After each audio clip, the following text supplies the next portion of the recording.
So we bring our monthly theme to a close today, and that theme has been about engaging, embracing, and empowering life. So I want to go through those three terms one more time and then narrow in on the one we're going to focus on today. So engaging life means engaging this lowercase l life, this human life, this life experience, engaging it in a full way, not walking through it sleepwalking or on automatic pilot, but being present to this life experience. That's what the engaging part is. The embracing is embracing life, capital L, the bigger life, embracing God, embracing this power that is greater than we are, but as our founder Ernest Holmes said, we can use it. Embracing the idea that God's great good is available to us, and that there are resources and energies ready to line up to supply us and provide us with whatever we need when we get in alignment with it. So embracing that idea. And then the third one is empowering our life by remembering both of those things. And basically the way we've worded it is we empower our life by remembering who and whose we are. And when we do that, when we engage, when we embrace, and when we empower, we move into an extraordinary life, creating an extraordinary life. And that is what I want us, each and every one of us, to do, is to create an extraordinary life. So today we're going to explore what it means to engage.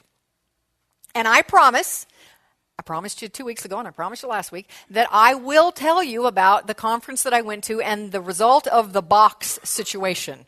And if you don't know what the box situation is, or what I'm talking about, a conference I went to, I will tell you all about that in a little bit. I wasn't here last week, or I was here last week, but I didn't speak last week to tell you all the story because I engaged in self-care last week. Since I was gone the week before all week, I invited my friend Reverend Sally to speak, and thank you, Sally, for speaking last Sunday.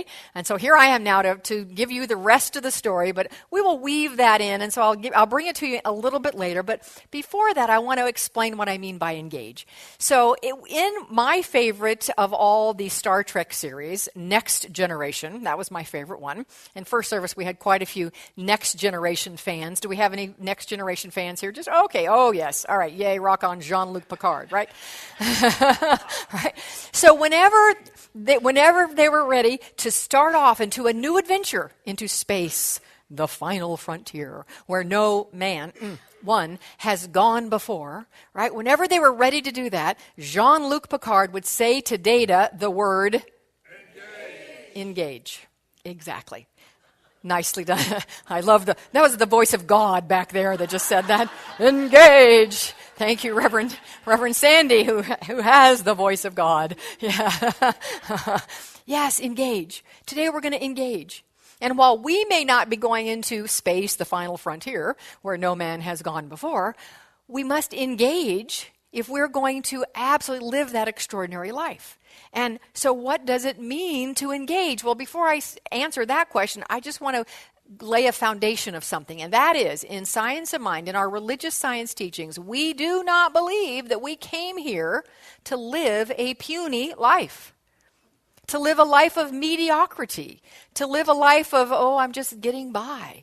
We believe we came here to express God at the highest level and in the biggest way that we can. And so whatever divine urges are in your heart, we like to call them our dreams. That's what our divine urges are. Whatever dreams you have for your life, that is God knocking from the inside saying, through this dream, you will express me more fully. And we believe you have not only the divine right to do that, you have the divine ability to do that, and I think you have a divine responsibility to do that. But Ernest Holmes talks about the fact that we must dream big. When he writes in the textbook at page 288, free yourself forever from the thought that God may be pleased by a life of sacrifice, or that righteousness is more perfectly expressed through poverty than abundance. Now, how many of us learned that? We learned in our history that that's how we were supposed to live. That God did prefer us to be impoverished and live a small life. We learned that. That got embedded in anybody but me? Or am I the only one who got that? All right. because you were not responding to me at all, and I was thinking that maybe I'm the only one who heard that growing up. But all right, so I'm glad to know a couple of you were with me. We heard that, right? But what we believe and what Ernest Holmes teaches is that free yourself, he says, free yourself from that thought. Let it go because it's not true. He writes then, know that the greater abundance of every good thing which you are bringing out in your life, the more perfectly you are expressing the divine urge within you. So the greater you express, the more you're expressing God, is what he's saying right there. And then in all caps, so this is Ernest's way of getting our attention. This is Ernest's way of saying, pay attention to what I'm saying here. He writes, anything you can dream of, all caps, anything you can dream of is not too great for you to undertake if it hurts no one and brings greater good into your life. If it hurts no one and brings greater good into your life. And I'm going to expand on that because we believe that there is no such thing as private good. So if this, whatever this dream is good for you, then it is good for the whole because there's no such thing as private good. So it isn't just about you bringing your dreams out and you having a great life, although it is about that. But it is also about you being a light in this world. It is about you bringing a greater good into this world. It is about you making this world a better place.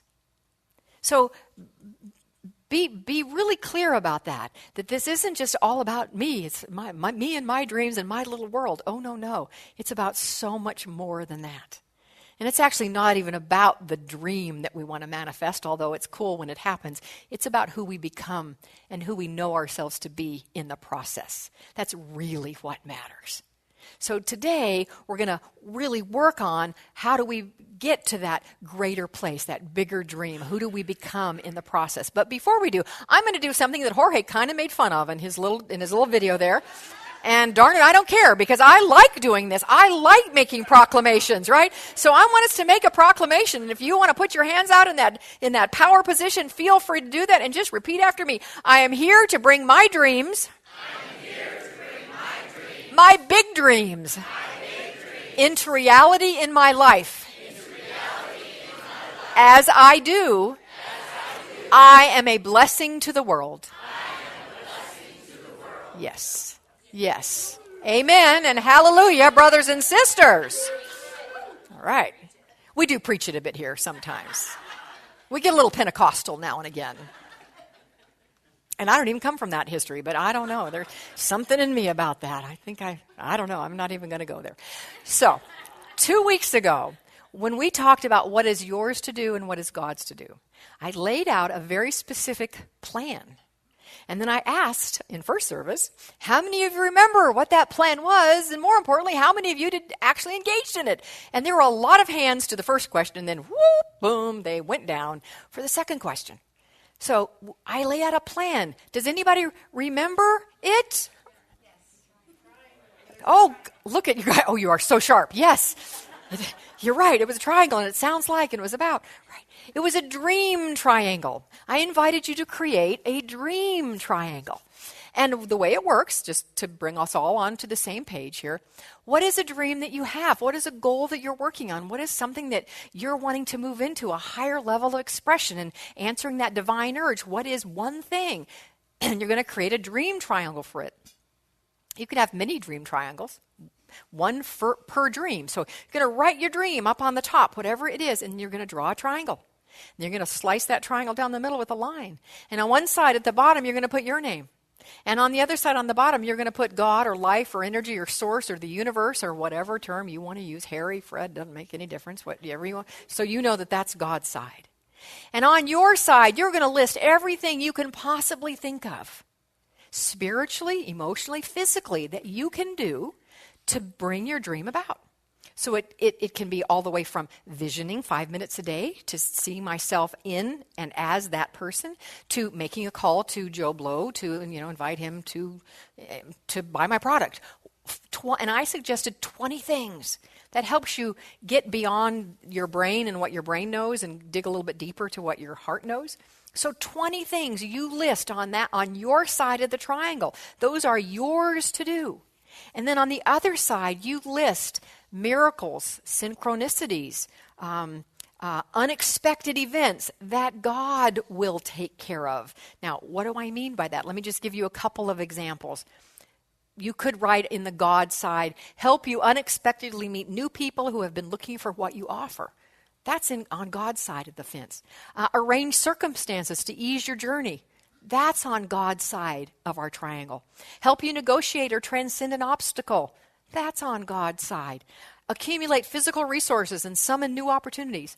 Those are the kinds of things that you would put over on the God side of your triangle. But just writing down your triangle isn't enough. You must, as Jean-Luc Picard said, engage. Thank you. I want to hear that every time now I set that up. I want to hear. And I'd love to see the hand movement to engage, right? You got to engage. That's divinely guided, inspired action that we must take. And in order for the universe to do its side, we must do our side. Because here's the deal. All those serendipitous opportunities, the help overcoming obstacles, all the resources, they're all waiting for you. They're already there. It's already there. It's in the unseen. It's in the unformed, but it's already there, waiting. But it does not get activated until you engage. Thank you very much.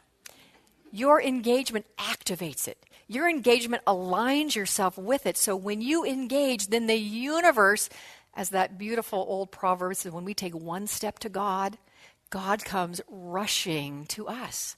That's what that means. So all of those things on God's side of your triangle can't happen until you engage. Thank you. Right. Until you engage. Thank you. Nice. Sometimes, however, and maybe this is just me, but let me check it out. We think we have to have all our little ducks in a row, right? Before, I'm seeing a head shake. We think we have to have it all lined up before we're ready to launch. Musicians are notorious for this. I'm talking to you guys over there, right? They've written a song, but it's not quite ready. It's not quite good enough. It's not quite ready. And so for 10 years, a gorgeous song sits, and it never gets out into the world because he's not looking at me. He's written some great music. Yes, you have. And you did put it out there a bit. Remember in our class? I'm sorry, I didn't mean to. I'm going to preach to Michael right now here on this. No. We're all like that. We're all like that. We think we have to have all our ducks in a row before we can engage. But I want to tell you, no mama duck ever said, come on, little guys, you got to get in a row before we cross the stream or before we cross the street. She never said that. And if she waited for that to happen, there would never be any road crossing. They would never, ever cross. Let me just give you an example of this.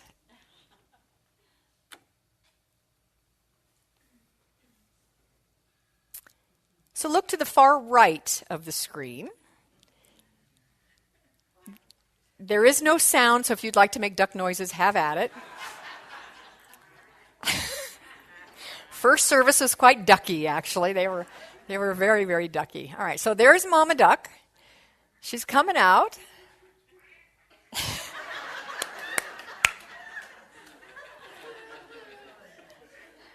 And she is wanting to take her little brood across the street. But they're not lining up. They're just kind of a little mess there, aren't they? So she's thinking about it, wondering what to do. They're not lining up, for crying out loud. We need to go in a line. No, she's not. She's like, I'm just going. Forget it. I'm going. You guys come or not, I'm going. But here they come. Not in a row, but here they come. They're in a cluster. Oh, but look, here's a couple more. Oh, but look.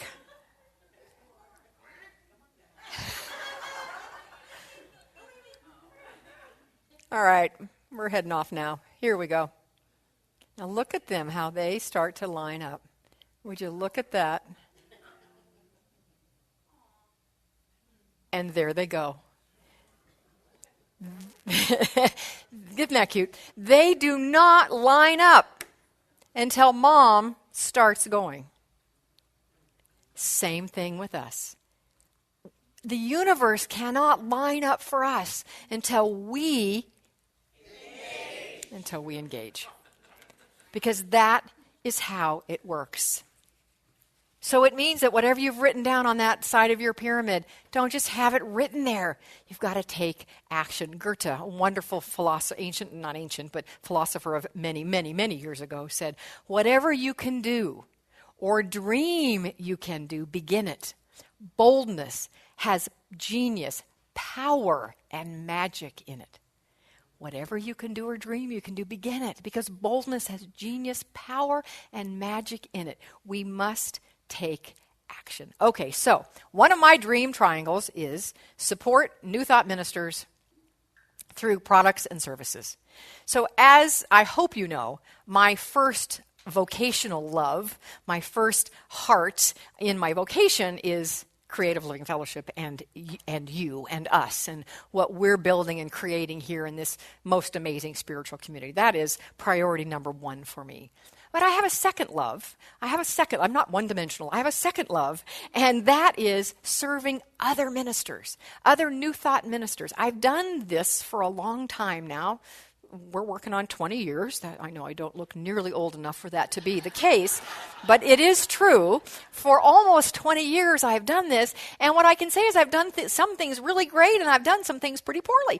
And so if I can share that knowledge with other people so they don't have to do the poorly part, I want to do that, and I want to help, and I want to support. So I love that. And many years ago in 2007, I created some products that have grown since then to support New Thought ministers. So that's a big thing on my dream triangle. And so in the list of things to do is to get it out there. And one of them was that took almost 9 years to make this step, was to go to a conference where there are other ministers, to have a table, be a vendor, and to actually put my wares out there. So I certainly didn't feel like I even had all my ducks in a row yet for that conference. Part of me was like, well, I really want to have this product, and because I have all these ideas for more products, I want to have this done, and I want to have this done, I'm going to have this done before I go, and none of those things got done. And part of me said, well, maybe I ought to wait and go in 2017.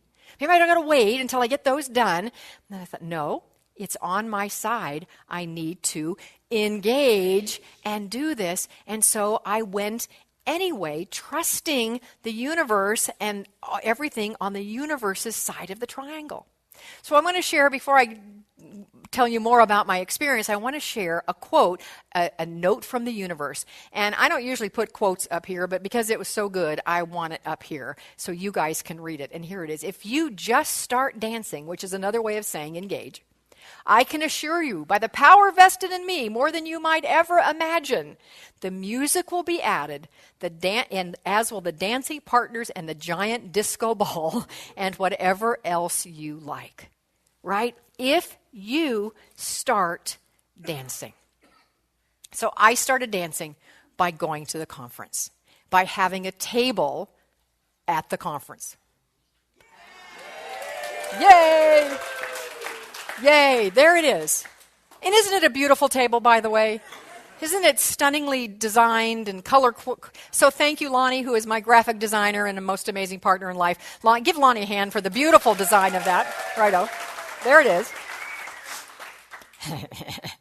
I want to give you 3 examples of how the music got added, about how the dancing partner showed up, and about how that disco ball came down and twirled, that I could never have orchestrated, that I could not have set up if I tried. I wouldn't even have thought to set it up this way. All right, so first one, I will get to the box story, I promise. I'll tell you about the box as well. The first thing is, so Monday we're setting up. The conference starts officially on Tuesday. We're setting up, and I've looked at the schedule of the speakers, and I've made kind of my little game plan about when I'm going to be at the table, and when Michelle Davis, who went with me, would be at the table, and so I could go to this session, and she'd go to that session, and because you have to be at the table the whole time, but we had it covered, and then we would go to session. So I had looked very carefully at who was going to be speaking. And I did not see this particular person on the schedule. She wasn't on the schedule. But all of a sudden, as I'm sitting at my table, walk past me is a beloved friend and I believe and mentor and teacher, Edwene Gaines. Y'all know Edwene. Many of you know Edwene Gaines. She's a prosperity teacher. I love Edwene. As a matter of fact, in 2007, when I launched New Thoughts, Seed Thoughts, I launched that because of her. I went to her Master Prosperity program in Mentone, Alabama, where I spent 4 days with her immersed in expanding my consciousness about who I am and my place in the world and my abundance consciousness. And then I walked on fire, and when you walk on fire, then you know you can do anything.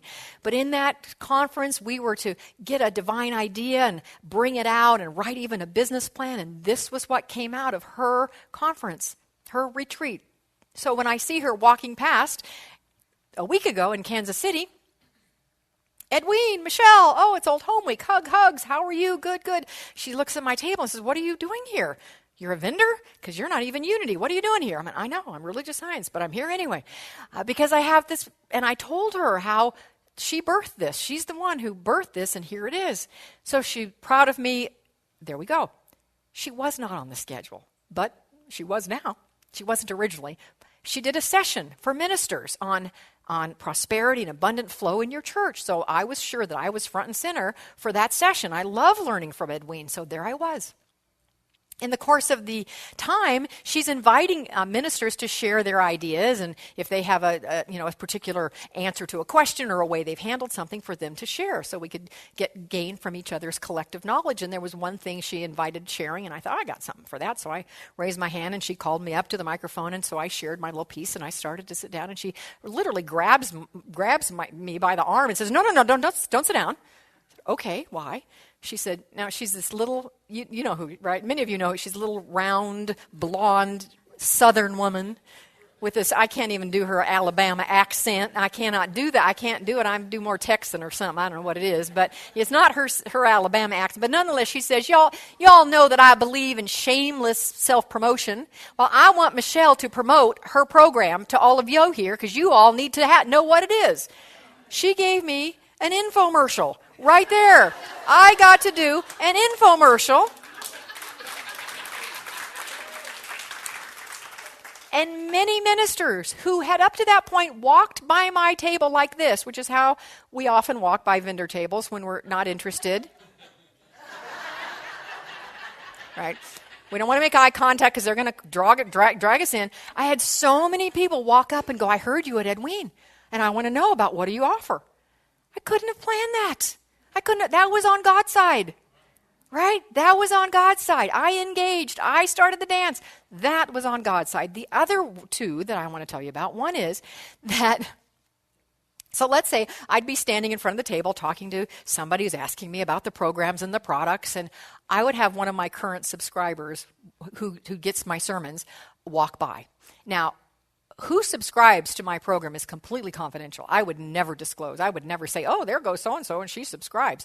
Never. It's totally, in my mind, confidential. If they want to share, have at it. I'm fine with that. But I would never disclose that. But what happened time and time and time again, I would be standing there talking to a prospective buyer, let's just say, to an interested minister, and one of my current subscribers would walk up, totally interrupt and go, oh, you have to have this product.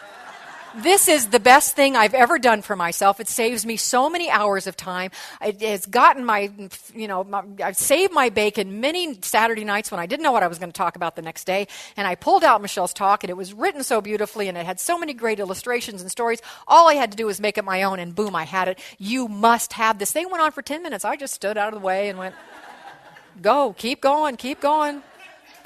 And when that was all over, the person would go, okay, well, I guess tell me, how do I sign up? I have to have this. Happened over and over again. I couldn't have planned that.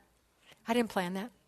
The third thing that happened after I got back. And actually, I'm telling the story on you now, my friend Sally. So I had the coffee with Sally on Wednesday, and she knew I was going to this conference. And so she was asking me about it. And I said, and now, in addition to all the beautiful sales that I made there, and I have at least 80 names of ministers who have given me permission to follow up with them.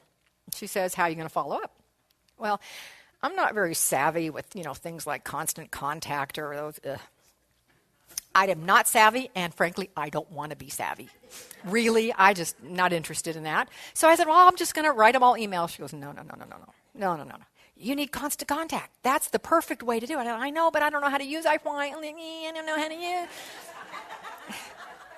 Don't we all do that sometimes?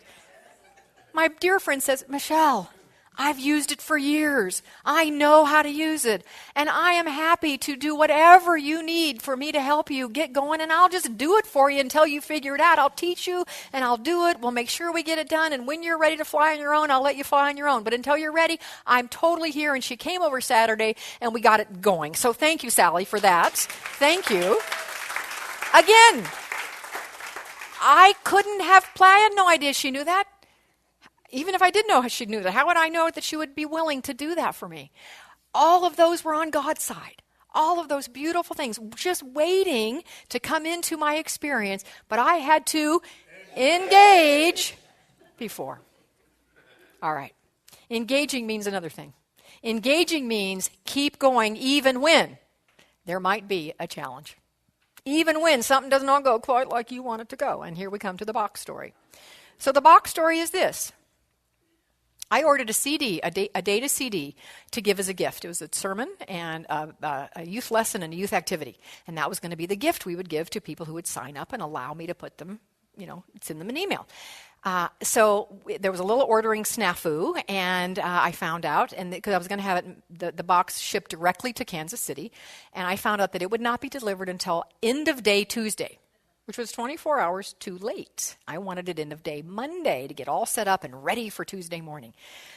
And I had found that out. I knew that it was not going to be delivered till end of day Tuesday 2 Sundays ago, and I explained to you that I was going to use that as my spiritual practice, because we were all given the assignment of a spiritual practice of when things do not look like the way we want, to turn from that condition,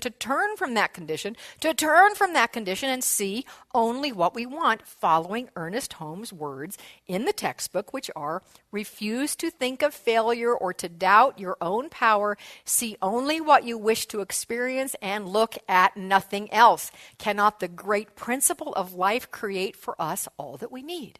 Remember that quote? So I was practicing that with this box. All right.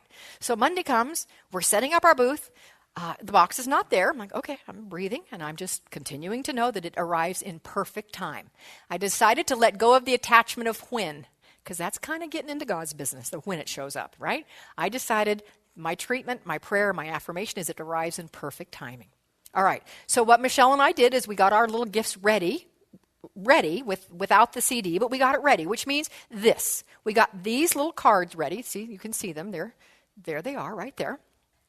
So it's a card describing our program. It's a card describing Friendship Month, nice little bow. And then when the CDs came in, we would just tuck it in here, and then that was the gift. But we didn't have this yet, so we set up our table and just set these out. Conference didn't start till Tuesday, but there was a lot of activity on Monday afternoon. A lot of people coming in. Got there early, checking things out, looking, and so we had a lot of traffic at our table on Monday. Now, we could have thought, we don't have our gift, we can't do anything. Oh, heck no, we didn't let that stop us. We were inviting people, or would you like a free gift? They said, well, yes, we would. Well, all you have to do is fill out this little form. And here, the gift isn't quite on it yet, but here's the deal. Take this and bring it back to us tomorrow, and we'll give you the gift. So they walked away happily with this. Tuesday morning, it starts. We've got no traffic at our table Tuesday morning. People are just too busy getting settled and getting in, and no traffic. Before the noon break. It arrives. The box arrives. Yay!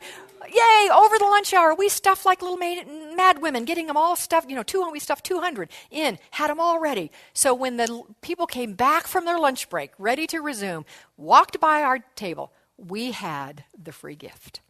And all those on Monday who took this came back and said, I want my free gift. So they visited our table, not once, but twice.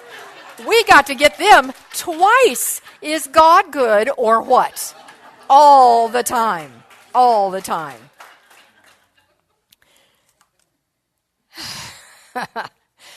So the quote, note from the universe that was up there a second ago. There's more to it, and I want you to see the rest of it, and so the rest of it is up here now. So we said, when you start dancing, the universe will bring in other things. But I must warn you, start is not to be confused with start and then stop to see if anything is happening. Nope, that's, I'm afraid, I'm tired, I'm not sure what I really want. I mean start as in never stop, never look back. Because even if I make a mistake, at least I still get to dance. Do your thing, I'll do mine, cha-cha-cha, the universe. If you stop, which I've done, I've had this product for 9 years, and I've done a tiny bit of marketing and then I stop. I'm not stopping this time. I'm continuing. Because when we stop the universe's ability to support us.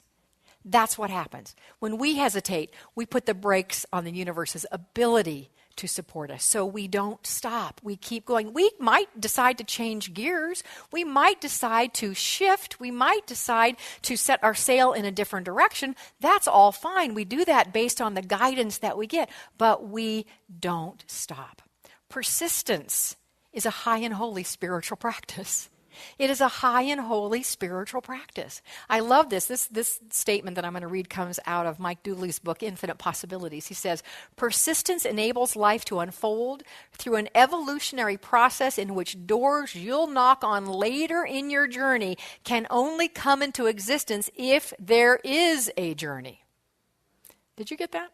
It is so good. And Rich, I'm going to say it again. It should be up there because it's so good, but it's not there. So here we go. Persistence enables life to unfold through an evolutionary process in which doors you'll knock on later in the journey can only come into existence if there is a journey.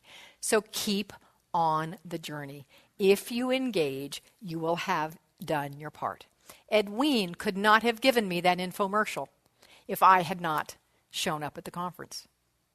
My current subscribers couldn't have sung praises to other people if I had not shown up at the conference. My friend Sally wouldn't have said, I'll help you with Constant Contact if I hadn't shown up at the conference, had those people fill out that little form, and speak about it to her when we had coffee. Those were all on my side to do. The universe then came in. So I now want you to apply this to you. This isn't about me. This isn't my story, although kind of interesting, I think. It's fun. But it's not my story. It's your story. Where are you ready to more fully engage? For you more fully to say, engage by doing what is yours to do. Have you done your dream triangle? If not, go do it. And then engage in the items that are in your side. Embrace life by trusting the universe to do its side, and then empower your life by standing in the firm conviction of who you are and whose you are. I hope you are ready to say yes to that. I hope you are ready to take that dance and to allow your dance partners to show up, the music to start, and that disco ball to start swirling. I want to leave you with some final thoughts. You are more powerful than you can possibly imagine. You are more loved than you will ever know.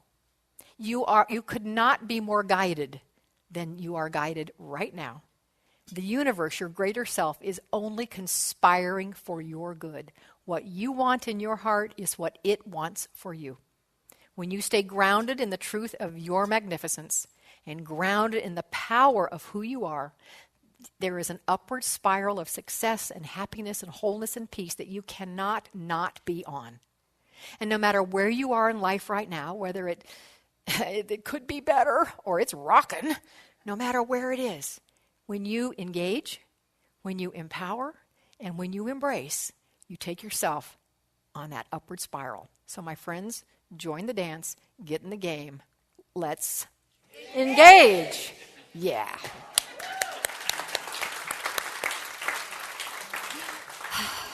And let's pray also.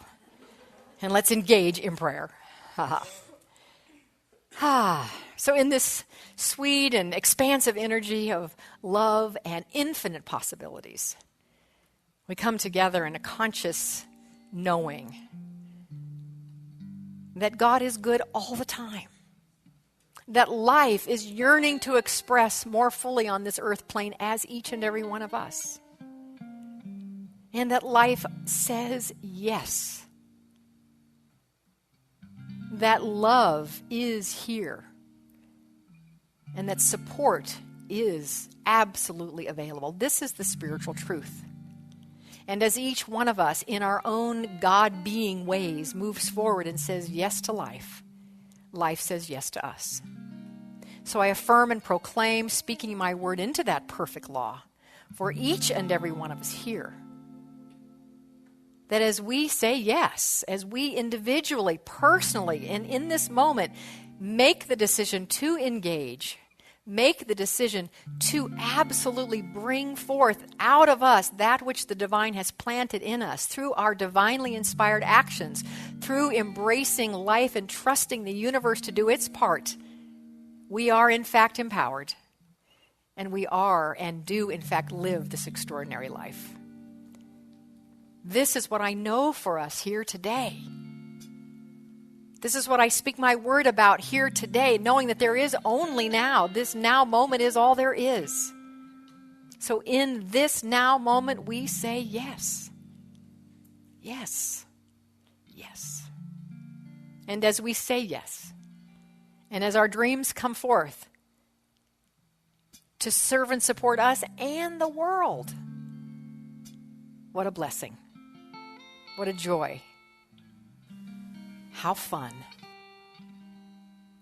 So I say, as I release these words with gratitude, as I let them go with faith and trust, and knowing that as we join in the dance, all that we need is already provided. Thank you, God. Thank you, life. Thank you, Source. And so it is. Amen.